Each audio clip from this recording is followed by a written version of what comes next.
No cough today, but I guess a little throat clear order. It's it's been a little while. It's been some weeks, I think. It's been a couple weeks. What's changed? Not a whole lot, you know. The current state of things is pretty much unchanged outside, at least. Inside, um you know, it's going. This is gonna be episode 11, I think. Um yeah. And so we're gonna start things off with intro song that I did. It's on the basement tape. I forget what I even called it. Wow. This is something I made. I don't even remember making it, honestly. It's been so long. At least a year or two ago, maybe. Um, it's called Out of Time. So I'm gonna play that, and then I'll be back with stuff for this episode. Today, a young man on acid realized that all matter is merely energy condensed to a slow vibration, that we are all one consciousness experiencing itself subjectively. There is no such thing as death. Life is only a dream, and we're the imagination of ourselves. Here's Tom with the weather.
Here's Tom with the weather. Gotta love that Bill Hicks intro and outro. I realize I kind of fucked up. There's like a half second that was missing from the beginning there, which kind of made the drum loop feel a little weird, and I noticed it. I don't know if they'll really, I don't know if everybody will really even care or notice it, but I at least noticed it, so I figured I'd mention it. If you want to hear the entire thing, not chopped up, Darth the Pissed, DARTHTHEPISSED.bandcamp.com. It'll direct you to the album page, but I'll put that, in the show bio wherever you listen or watch this. Not that there really is a video component yet, because I don't really think that me sitting here occasionally looking off into the distance is all that visually thrilling, but maybe in the next 10 episodes or so we'll get that started, maybe. But yeah, so episode 11, I think I'm going to start and use this opportunity to start talking about mental health stuff. Yeah, so episode 11, Bedcast, is going to be about big old D word, the big sad, aka depression. Before we get started, I decided to do a tiny bit of prep work here. Basically the real name for what most people just know as depression is major depressive disorder, the actual clinical term, or clinical depression. But I decided to look up like the criteria, and obviously given the world situation and climate right now, there's gonna be an upsurge in mental illnesses and just low feelings of morale. Shit sucks right now, I'll be real. And it's slowly getting better. I'd like to think we're over the hump of the worst of it, but it's winter, so on top of regular just feelings of down and outness, there's also what's known as seasonal affective disorder, aka SAD, that affects a lot of people when there's less sun, less nice weather. Not that it can't during the warm months, maybe if you're from somewhere that's naturally colder. But for a lot of people, the winters and especially hard time, plus with the holidays just having passed. I don't know if there's any still going on when I'm recording this, but it's after the new year. I'll say that. I don't even know what today's date is, but this will probably come out maybe in a couple days. Maybe I'll do it on a Friday again. I don't know. But anyways, so there's a lot of seasonal depression going around right now, I'm assuming. Because of, just the weather. People are feeling crummy because it's the winter. Maybe they're feeling crummy because of the holiday times, whatever, But generally, depression in the clinical sense will stick around a little longer. So there's a site that I found. I suppose I'll link it. This is from psycom.net. Basically, the DSM-5 is kind of like the social work psychiatry book of mental illnesses and or disorders. So the following, you have to experience 5 or more of these symptoms during the same 2-week period, and at least one should oh, okay. At least one of these should be either feeling depressed, so a depressed mood, or a loss of interest or pleasure. But there are 8 of these. I'm gonna read through real quick, and then I'll just kind of rap for a little while. But number 1 is a depressed mood most of the day, nearly every day.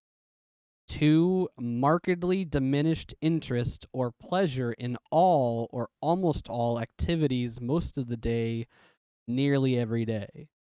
Significant weight loss when not dieting, or weight gain, or decrease or increase in appetite nearly every day. So basically, losing a lot of weight, gaining a lot of weight, and changes in your appetite. You either want to eat or you don't want to eat. Um, 4, a slowing down of thought and a reduction of physical movement, observable by others, not merely subjective feelings of restlessness or being slowed down. 5, fatigue or loss of energy nearly every day. 6, feelings of worthlessness or excessive or inappropriate guilt nearly every day. 7, diminished ability to think or concentrate or indecisiveness nearly every day.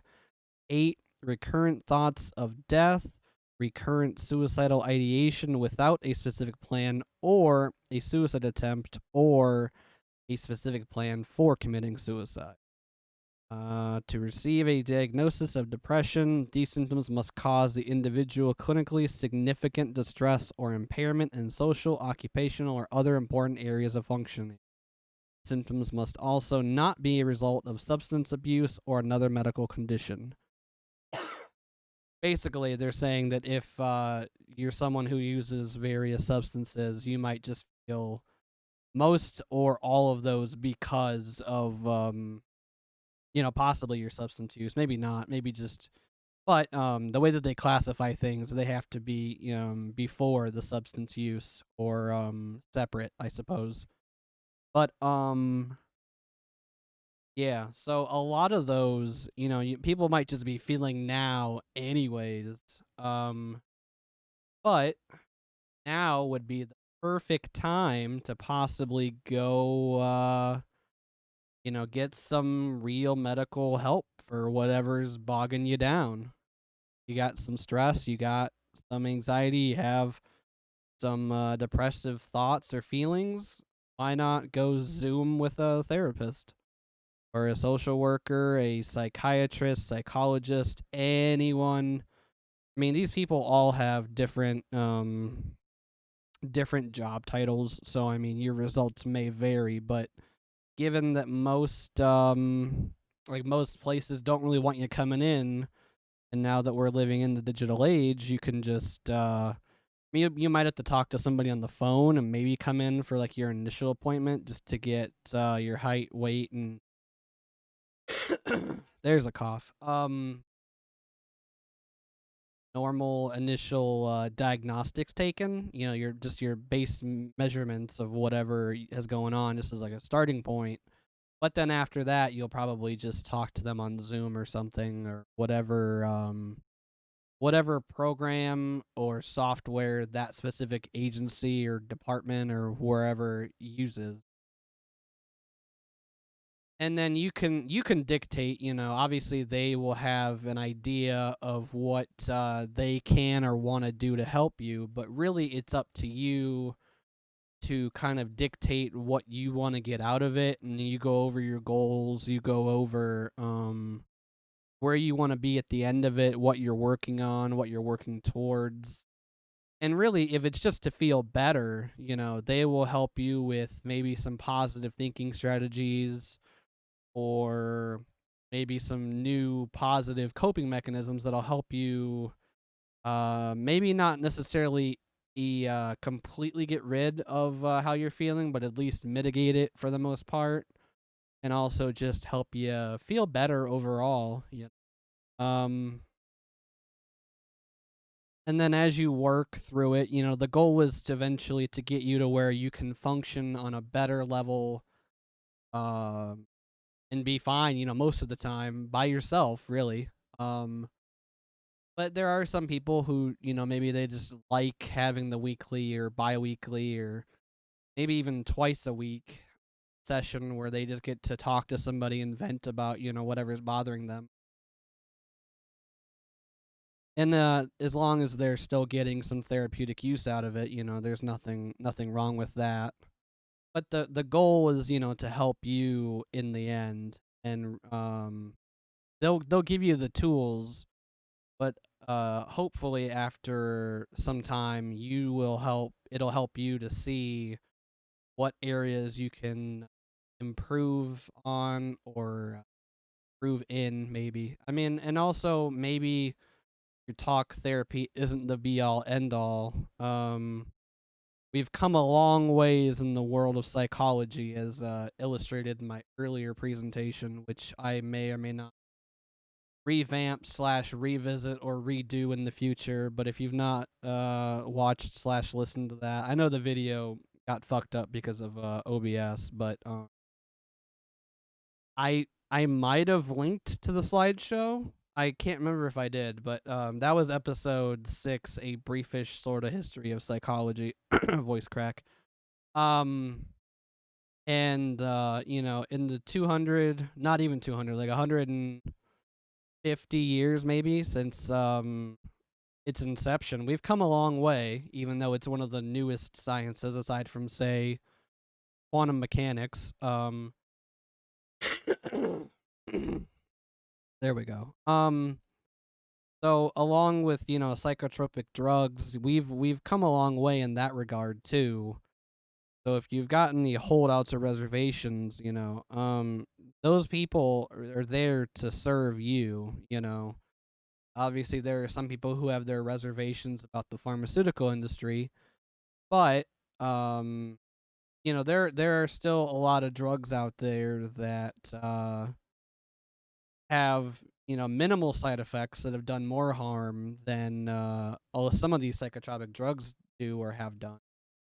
I mean, it's still possible to have a bad time if you take too many Tylenols or too many ibuprofen. Those will do kidney and or liver damage, but they make your headaches and or pain go away if you can't take opiate based painkillers or something, or so I mean maybe a combination of some kind of psychotropic drug with the talk therapy would help you out. Maybe not. Individual results may vary. I think that's the biggest thing, but you shouldn't ever feel. I mean, there still is a stigma around mental health, which is fading and has been fading for the last couple of decades, and I think we're pretty close to the end of it. Um, but it's still unfortunately is around, and depending on what kind of group of people you're around, maybe they'll feel more open to talking about it and or therapies or whatever have you. Or maybe they'll be a little standoffish and combative about it. There are a lot of people who don't believe in therapy because they're more of a naturalist per se. But I don't think that they're mutually exclusive. I think you can be um, interested in like herbal healing and alternative medicines, but still, talk to someone and still get some insight from somebody who's got some more clinical experience in this or professional experience in dealing with a lot of these issues. But also still do, your own stuff at home. Maybe that's what you're supplementing the pharmaceuticals with. You don't want to go down, the line of SSRIs or whatever other antidepressants they have out there now. And so you just want to meditate, do yoga, do your own thing, and that's fine as long as you've got, some kind of plan and you're talking to your therapist or whomever about it. But whatever makes you feel better personally at the end of the day. Maybe it doesn't even have to be some kind of holistic medicine. Maybe it could be just a hobby that you do, or maybe you strike up a new hobby. That helps people get out of a funk. That initial that feeling of newness when you start something new. Like I don't for me it lasts probably shorter than most people. But that's just because of how I'm wired. But some people, when they start like a new hobby, if they, obviously if you don't experience that initial rejection dysphoria of, oh, I'm bad at this, I hate it, and drop it. But if you um If you find something that you're interested in and you like it a lot, those first few either days or weeks or maybe months, I mean, depends how long it lasts for certain people, um, are gonna be awesome. They're gonna be great. You're gonna feel great, and it might help mitigate some of your symptoms. Obviously, this might dissipate quicker than that for some people, or it might not even help as much for some people. But if you're looking for something not really down the line of drugs and you're not into the woo woo holistic stuff, if that's what you want to call it,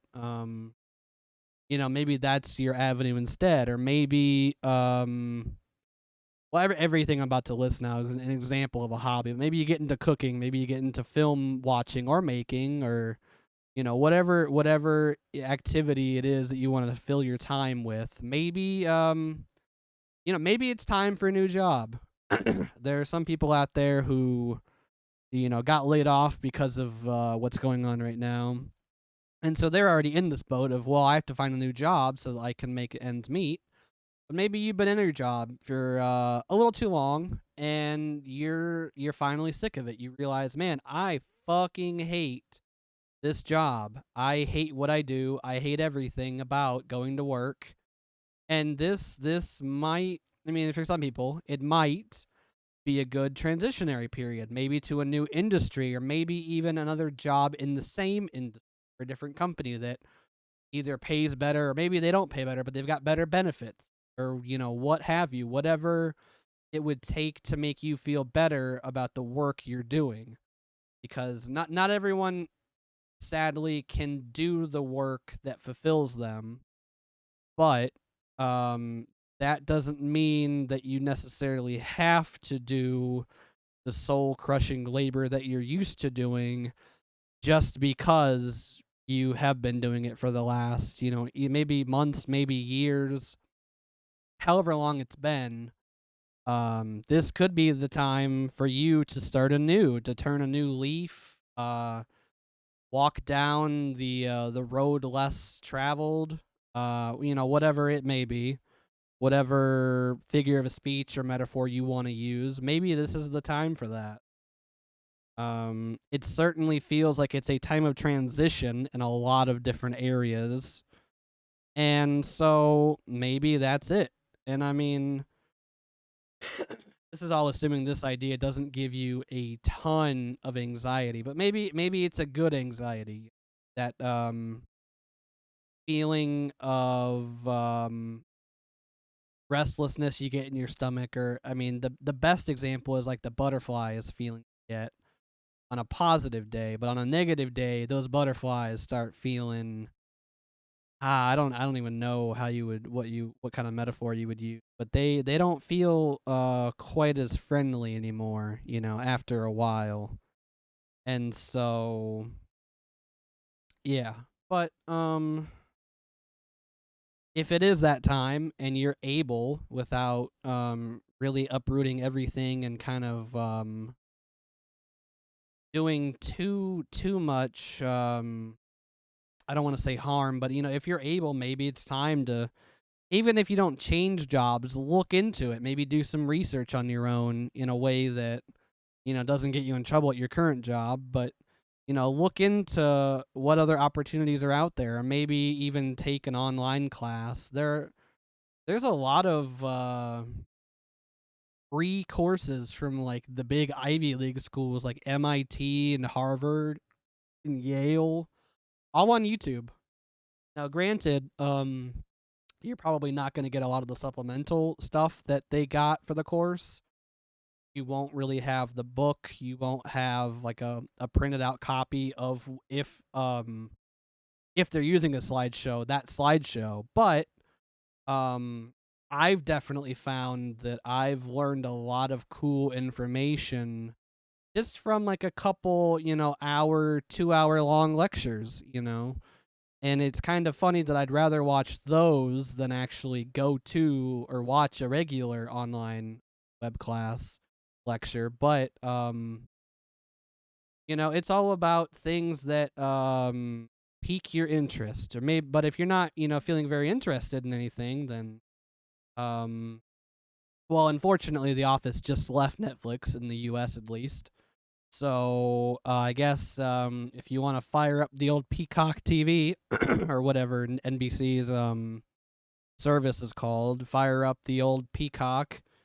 They're not paying me to say that, by the way. I'm just trying to think of the most beloved sitcom of now. Because I don't support the other one that starts with an F.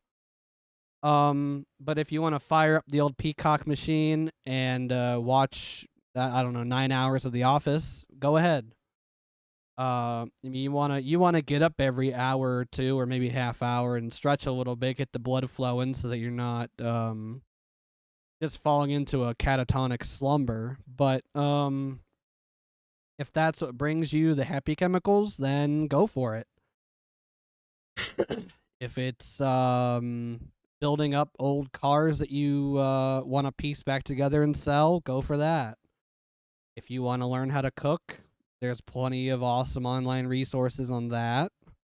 I mean, this time, I've heard a lot of people say that this time is meant to be a time of reflection, and I don't think a lot of people really have the not the capacity, but like the inventory to do a self inventory assessment.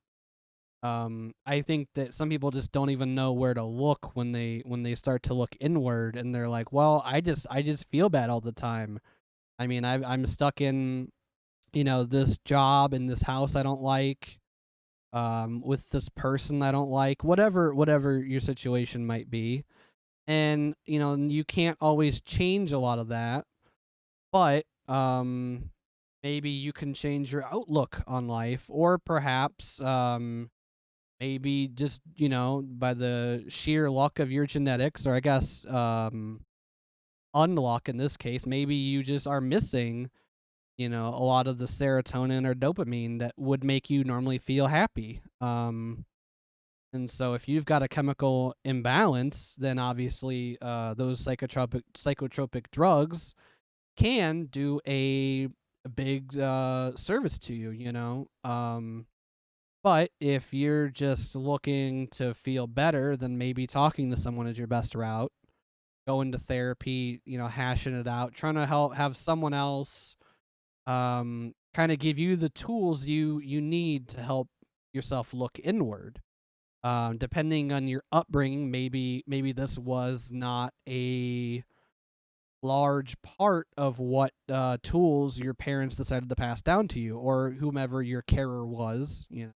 Some people unfortunately don't have parents, or didn't, and they maybe never knew them, or maybe they're foster or adoptive parents, however you were brought up.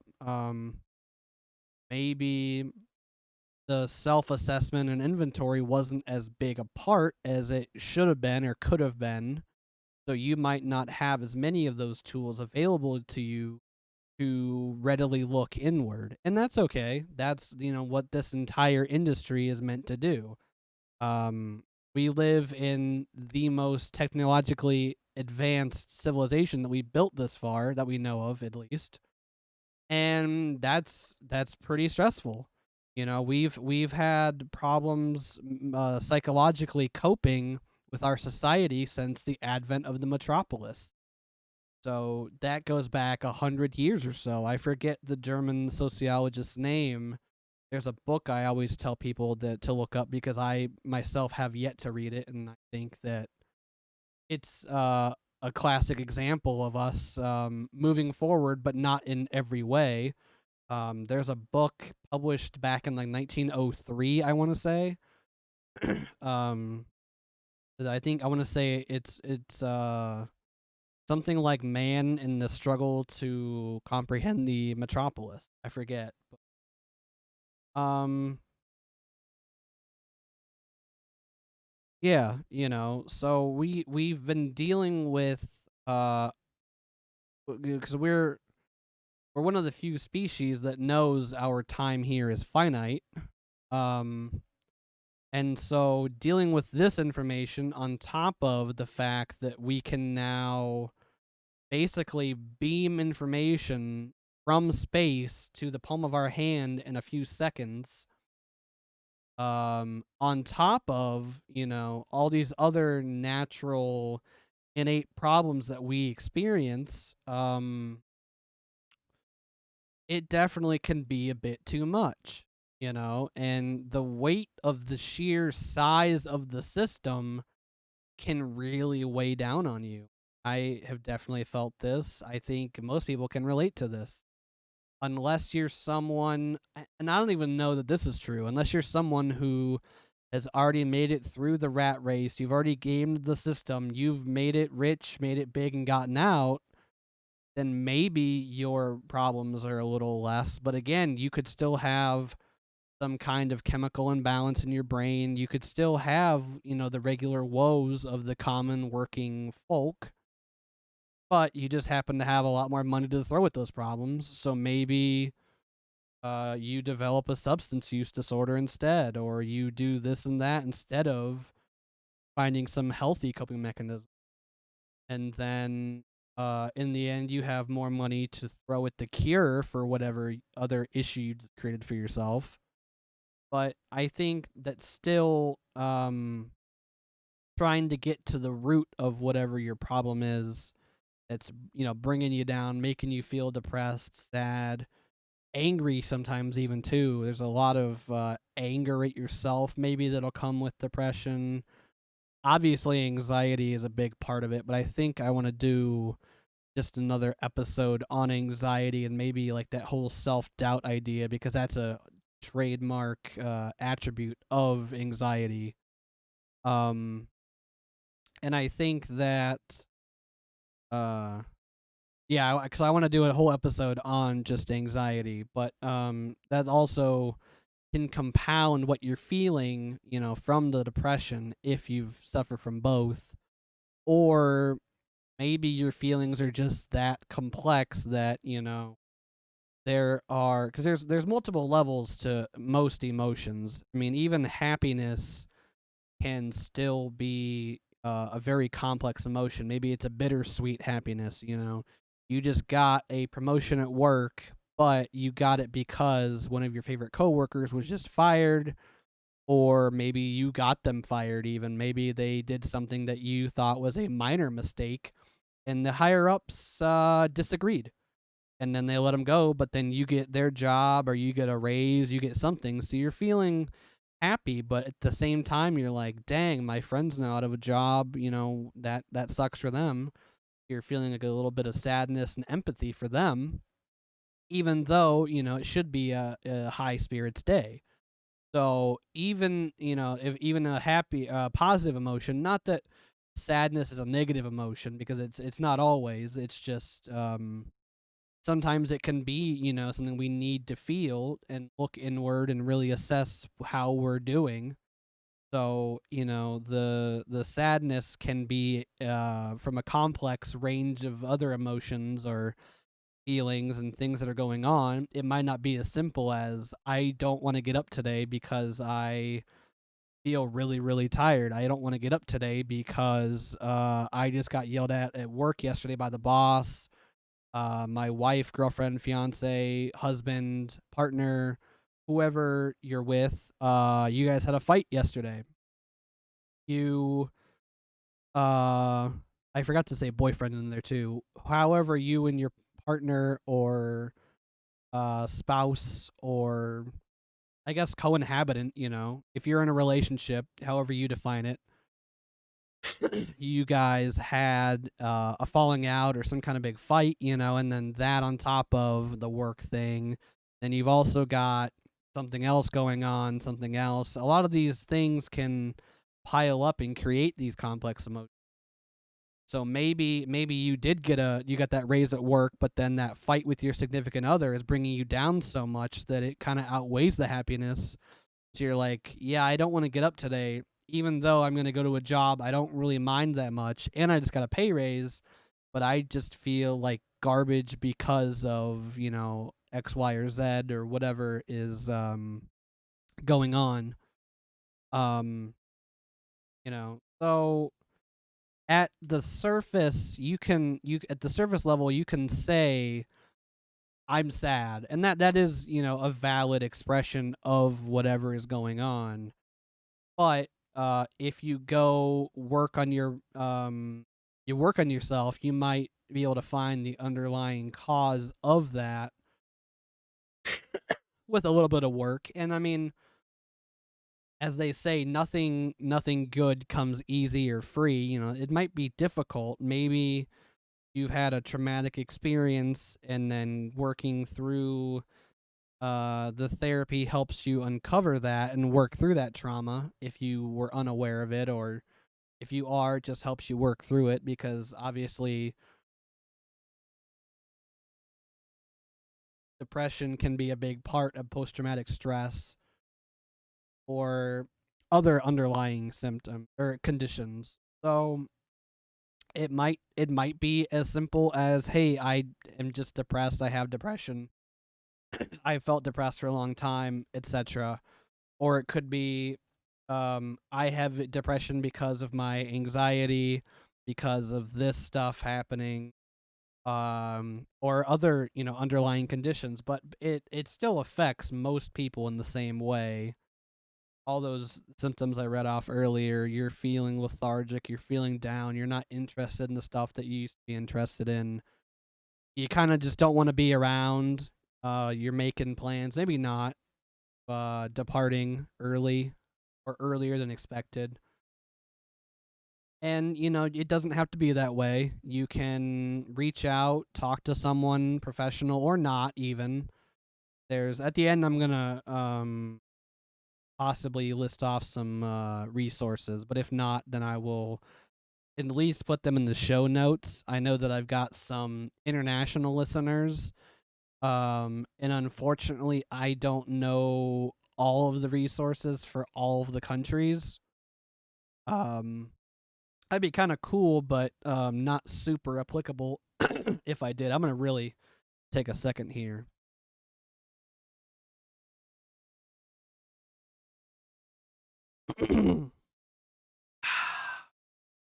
Drink some water because I am just dying right now.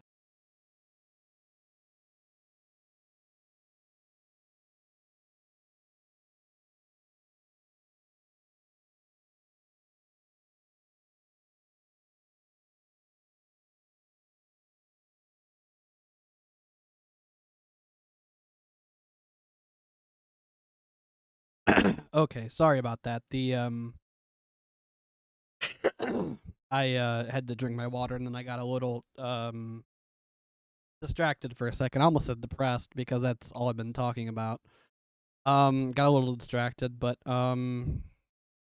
yeah. So, you don't have to feel this way if that's how you are feeling, or maybe you're just confused about how you're feeling. Even maybe you're not really sure if you're feeling more down than usual, or um you just don't have the tools to assess your own emotions at times. And you want to reach out and talk to somebody anyways. They're always there. They're willing to talk and listen. It wouldn't hurt to reach out, and now that you can do it without even leaving your house, or potentially where you live, it's more accessible than ever, I would say. Um because we live in such a technologically accessible world too. Back to the whole, technology, everything. That really, we can connect with people across the world so quickly that it would be unbelievable to anyone a century and a half ago. I only say that because the telegraph machine, obviously was like the first big mass communication device. So, 150 years ago, that was still a thing. But, 2 centuries ago, it would have been, they would call you crazy. I mean, trying to explain to them what a computer is in modern standard um they would already think you're batshit and want to have you committed. But as we also learned from episode 6, there were lots and lots of reasons to have someone committed back in the day to asyla.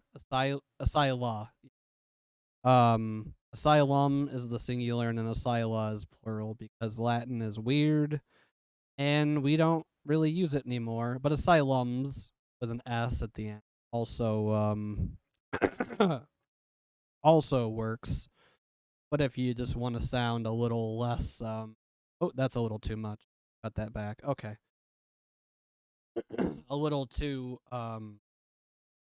snobby, then you can just say asylums with an S. But yeah, there were tons of reasons to lock people up back then, and there's still. I don't want to say there still are. I don't want anyone to think that if they go seek help that they're going to get locked up in a mental asylum or something. Because one, those don't exist, and two, they would only hold you if you were actively making plans to depart early. I suppose that's the way I want to phrase it right now. Um, but yeah, depression is a very, very, very, very, very, very, very, very common thing in a lot of people. And given right now the state of current affairs in the world, um, I would say it's probably at an all-time high, at least for this civilization, society, whatever you want to call us at large. I'm talking the global scale, at least of people who are technologically advanced. I don't know how the uncontacted tribes and those people are doing right now, or people that have no electricity whatsoever, no running water, that still live in simpler times. I don't know how they're holding up. They're probably fine. I would imagine nothing has really reached their neck of the woods yet. I don't know that it would, but yeah. So if you are feeling down and about, despondent, maybe depressed, sad, uh, whatever adjective, there's a lot of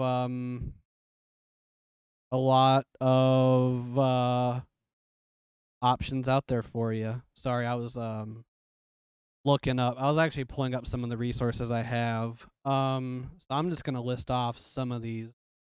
Um, so for the U.S., obviously, if you have an immediate emergency, be it mental health or not, you can always call 911.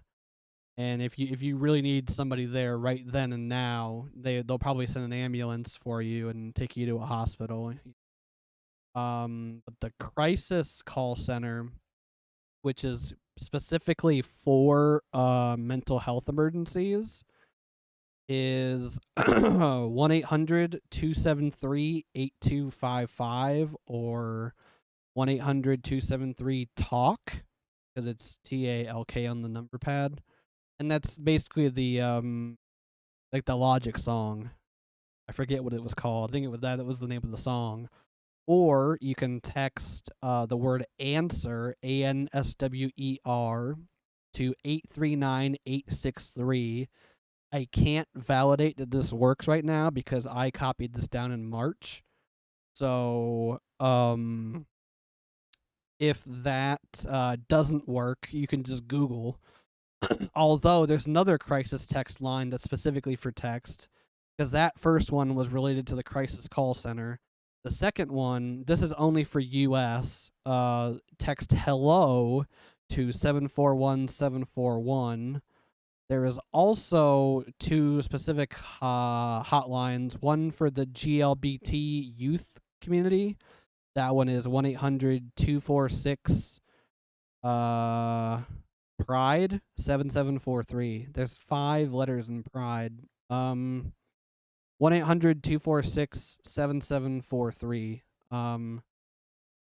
The hours of that are 4 p.m. through 12 a.m. Monday through Friday, 12 p.m. to 5 p.m. Saturday Eastern Standard Time.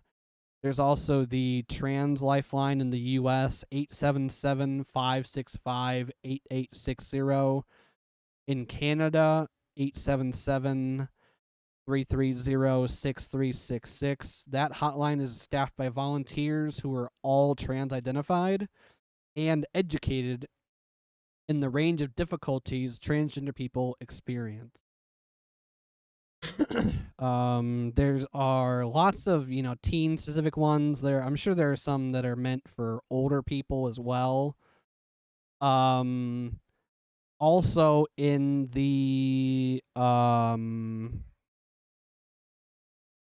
United Kingdom, Anxiety UK is a charity providing support if you've been diagnosed with anxiety. 03444775774. I'm not super sure how your guys' phone numbers work. There's also Bipolar UK, Calm. This one is probably a pretty big one. This is the Campaign Against Living Miserably for men aged 15 to 35. 0800 58 58 58. They're open daily 5 p.m. to midnight. There's also the Mental Health Foundation, mentalhealth.org.uk. There's a lot of different. Also, you can just go to the nhs.uk. That is the national. I don't know what that stands for, but it's your guys' mental health or health ministry, I think. And if you are outside of the US, UK, and Canada, there are still lots of resources that you can possibly find from Google. Not that I'm trying to cheap out and not give you guys everything that I can, but those are just the ones I happened to already accumulate and found that are pretty good. Yeah, so obviously certain communities are going to be more affected by depression, anxiety, and other mental health issues others. And accessibility to resources may vary by your location. Well, so if something isn't available locally, that's when, the Zoom and stuff comes into play, because you might not be able to physically drive or walk or ride a bus or train to wherever your therapist or just in general mental health care provider might be. So with the whole second revolution of the video calling services, you can talk to them online, and it might be a little more awkward at first, just because you're Skyping basically your therapist. But I think if you stick with it long enough, you would find that it's basically the same feeling and services you would get in the office, aside from, some of the body language stuff that they might be able to notice in you and help talk you through, or if you do any kind of physical therapy along with it, like if you have to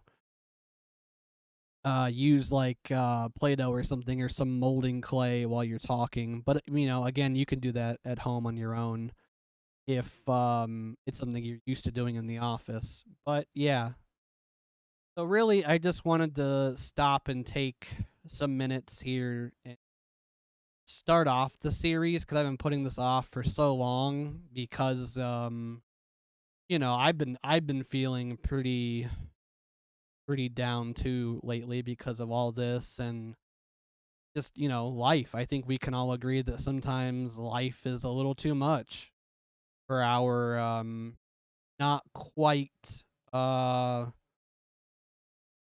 I guess caught up brains. Our brains aren't really caught up to what we've been able to accomplish in the last 120 years, because on Earth, there's only a handful of people that fully understand I don't want to say anything, but when you're talking about something as specialized as quantum mechanics, there's a few dozen people in the whole world that truly have a full comprehension of the cutting edge stuff like that, or the cutting edge aspects of that field. And the same goes with technology. The gap between those that are initiated and those that aren't is growing ever wider, and our reliance on it is also growing heavier and heavier. So a lot of people are going outside a lot less. A lot of people are feeling more down. And then, given the world's events right now, you're gonna naturally probably feel shittier, feel more down, and feel like this isn't worth it. But there's lots of resources out there to help you get out of this funk, and you just got to realize that it's natural. It's a part of life. Unfortunately, it's not a great part, but it's a part nonetheless. And it's something that maybe it won't necessarily go away completely, but you can at least mitigate it and mitigate the effect that it's having on your life if it's having a detrimental effect on your life, just by reaching out. Even if you want to reach out to a friend that you trust enough to have like some kind of serious conversation with, maybe that conversation can take some of the burden off of your back and leave you with your head held a little bit higher. So it's some food for thought. Um, yeah. I guess I want to throw in there. Try to think of the 5x5 rule too. I've kind of been forgetting about that, letting really small stuff get to me, but and someone pointed out to me that this isn't a catch-all rule, and I don't think it was designed to be. But the 5x5 rule, for those that are unaware or didn't listen to whenever I first brought it up, if something isn't gonna be in your life or affect your life or bother you in 5 years from now, or it's not gonna be important in 5 years from now, then don't let it upset you or take up more than 5 minutes of your time. Now, obviously, there's a lot of exceptions to this. Someone had brought up, stresses about school and stuff like that, and I think that's more of a part of your everyday life. That's kind of like your job until you're out of school. That school is your job for a while. So there's a lot of exceptions to that, but I taking it more on a micro level, such as your online interactions, your interactions with regular people every day. Someone cuts you off in traffic. There's no need to get mad and cause some kind of road rage incident when in 5 minutes that person's going to be gone and probably won't enter your life again. And also, you don't want to ever do road rage, because that's just not a good road to go down. But yeah. So 5x5 rule is a good one. It's not everything. I don't think there is a good solution to everything for any problem. I think we've been trying to find a good catch-all, be-all for a long time, but in almost everything, you need a good variety, a good mix of things to find a solution. And so, mental health shouldn't be any different. Maybe you need a good mixture of exercise, talk therapy, maybe some psychotropic drugs or pharmaceuticals, whatever your preferred nomenclature is. Maybe you only need some of it. Maybe you want to do some talk therapy and yoga, or just have a support system, whatever works for you. But never feel afraid, reach out, or feel like you're not normal because you're having these feelings or thoughts, or going through this range of emotions, because I guarantee even the happiest go lucky people still feel down some days. They still have bad days. They still have days when they're not really wanting to put on that smile, but they still do. So, take all this with a grain of salt, I suppose. Do what is going to help you. But if you're having problems, definitely reach out to someone. Let them know what's going on.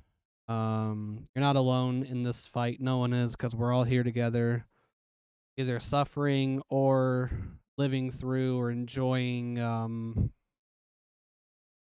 whatever you want to call life. I mean, it's life, but, either existence, endurance, or paradise for some. Oh, yeah. I can't decide if I want to do another song. I think I played almost every song I have from my EP. There's really only there's 6 tracks, 1 interlude, and oh man, I think that yeah, I don't know. None of them are particularly positive and or uplifting, but I kind of just want to have another episode that doesn't get a copyright strike on YouTube. Not that they actually seem to care yet, but it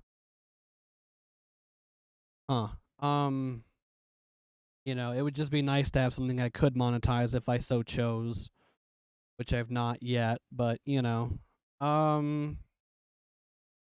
actually I don't think I'm allowed to yet. I think you have to have certain requirements before you can do any of that. But regardless, that's neither here nor there. I think I am gonna play another song from that. So once I'm done, that'll come on. And I'll put the names and links to everything I've talked about in the description or bio, wherever you read this. If you can't click on the hyperlink, or if there is no hyperlink wherever you're listening and or watching this from, then just try to copy and paste it into your browser, or just, Google it, or if you don't use Google, DuckDuckGo, whatever your preferred search engine is. But anyways, I hope that you all are doing well out there. I hope that you're surviving, getting through this.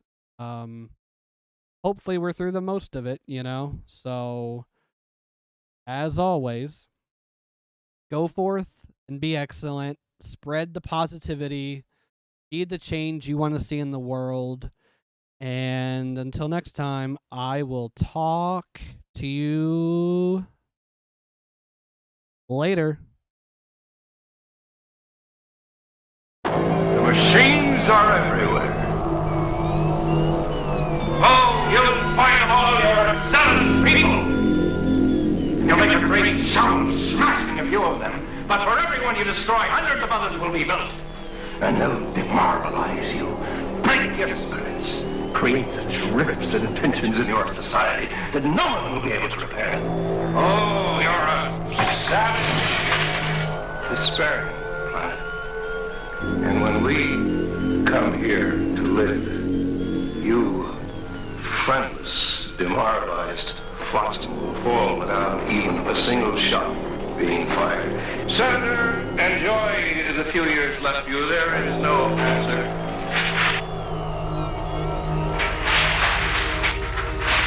You're all of the same dark persuasion. You demand, insist on knowing every private thought and hunger of everyone, your families, your neighbors, everyone but yourselves.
If you've made it this far, thank you. Like, comment, subscribe, follow along, do whatever you have to do so that you know when we make new content. Love you all. Hang in there. Things will get better.